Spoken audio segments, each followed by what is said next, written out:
क्या आप बिगिनर हैं?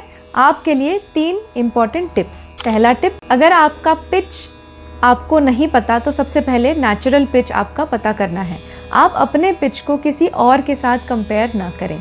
अगर आप मेल स्टूडेंट हैं, आपको लगता है मैं सी शार्प से ही गाना चाहिए मुझे और मेरा जो दोस्त है वो डी से गाता है या थोड़ा और ऊंचा हो जाए, लेकिन शायद आपकी आवाज़ सी के लिए बनी है, तो आपको इन चीज़ों का ध्यान रखना चाहिए। फीमेल स्टूडेंट्स के लिए भी सेम चीज़ एप्लीकेबल होती है।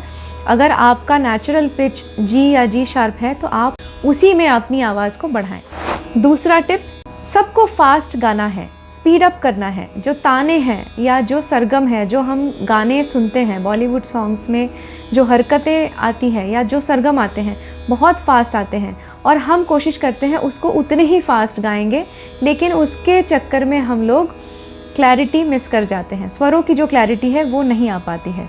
तो आपको सबसे पहले उनको स्लो डाउन करना है, उनमें क्लैरिटी लाने की कोशिश करनी है। सरगम में करना है, आकार में करना है, वावल्स में करना है, उसके बाद शब्दों में ढालना है, उसके बाद आपको स्पीड अप करना है।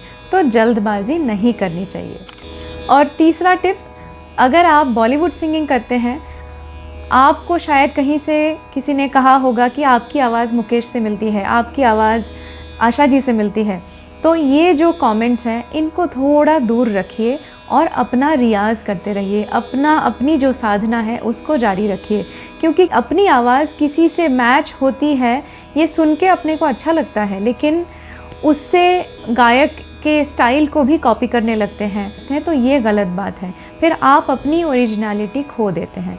तो आपको चाहिए आप अपनी ओरिजिनलिटी बरकरार रखें, अपनी आवाज़ का जो टेक्सचर है उसको पहचानें, अपने पिच पे गाएं और स्लो एंड स्टेडी गाएं। उसके बाद कॉन्फिडेंस लेवल बढ़ता जाएगा, फिर आप स्पीड के साथ गाएंगे। चलिए कमेंट सेक्शन में लिखिए कि ये टिप्स आपको कैसे लगे।